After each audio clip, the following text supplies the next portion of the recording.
Hey guys, what's up? So today is Holy Thursday, the beginning of the three holiest days of the year, the Easter Triduum, where the liturgy begins tonight and then goes all the way through Easter Vigil. It's one big, long liturgy, and it's amazing, and it's beautiful. It's a very solemn, very prayerful time, and I wanted to offer a brief reflection to hopefully help you enter into this time even more deeply, to encounter Jesus in the Easter Vigil even more profoundly. So I was listening to a podcast yesterday by Edward Surrey, and he was talking about Judas's role in all of this, and it was through a question. He didn't actually spend that much time on it, but it made me kind of think.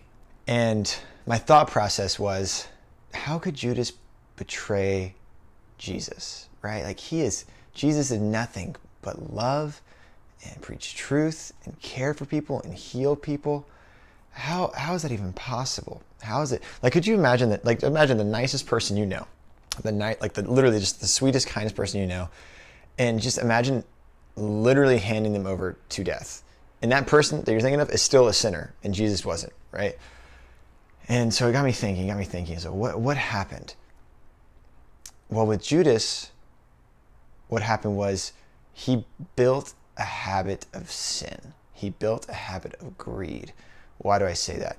So in the gospel, we read that Judas was in charge of the money purse, right? He was in charge of the money to make sure that the disciples, the apostles, Jesus, and the women that traveled with him had enough money so they could buy food, lodging if necessary, to kind of make sure that Jesus could do what he needed to do with the disciples, namely preach the kingdom, and he was in charge of the money.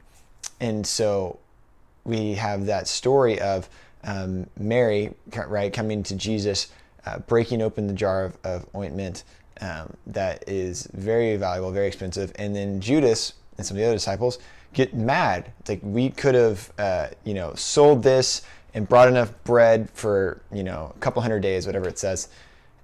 And Jesus is like, why are you getting mad? She's done a very good thing for me. She's preparing me for my death. And you get the sense that Judas wasn't really mad that this went to Jesus and because he wanted to feed all these people. No, Judas was mad because he built up a habit of greed. The habit was there. The seed was already there. The seed of sin, the seed of listening to Satan was already there, right? And it's from there that he then goes to a place where we encounter in the Last Supper, right? In John's Gospel, Peter and John are wondering, who is it that's going to be portray Jesus? Who is Jesus talking about? So John, the beloved disciple, leans over and asks Jesus, like, who is it that's going to betray you, Lord? And Jesus says, him who I give this morsel of bread to. And Jesus dips the bread and hands it to Judas. And he says, Judas, whatever you're going to do it now. Do it quickly. And Judas gets up and goes to get the guards, the Pharisees. And the disciples, it says the disciples just thought he was going to buy supplies or do something like he would usually do. But it's not what he does. And Jesus knew that. And is that moment, that thought, that I was like, wow, how could somebody who was literally sharing a meal with you then just turn around and betray you? And then my next thought was like, well, that's me. Every Sunday, I go to Mass, I share a meal with the risen Lord more profoundly than Judas did in that moment, because Judas was given a piece of simple bread by Jesus and still betrayed him. And I'm given the risen Lord himself in the Eucharist, and yet sometimes I'll leave Mass and somebody will cut me off, and then I get mad and I yell at them, or I try not to yell, but you get mad, you get disgruntled, and literally, how many times have you left Mass and immediately just sinned?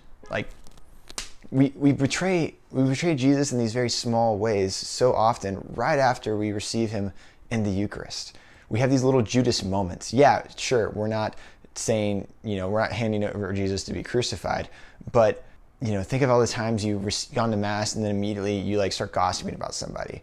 The sin of gossip is under the commandment, thou shalt not kill. Why? Because when you gossip, you're killing the image of the person in somebody else's mind and your own mind. So you're still doing harm to that person. So how many times have we left Mass and we've fallen into these little moments of like Judas, right? We have these Judas moments. And that's so sad. But the flip side of this is that the Judas moments don't have to stay Judas moments. In fact, they can turn into Peter moments. All right, so tomorrow in the Good Friday liturgy, we're going to hear about Peter's betrayal of Jesus, who Peter didn't receive a morsel. He received the Eucharist. He was ordained a priest by Jesus at the Last Supper and still denied him 3 times. But then he wept and he was sorrowful and he repented. So I encourage you this Easter season, especially diving into the Triduum here, to be more aware after Mass, especially after you see the Eucharist, especially after you share a meal with the risen Lord.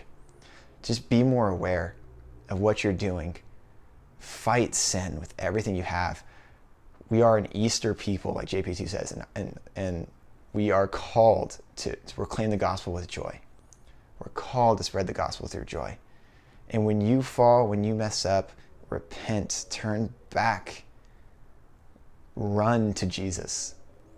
Because you have 2 options at the end of the day. You can have Judas moments or Peter moments.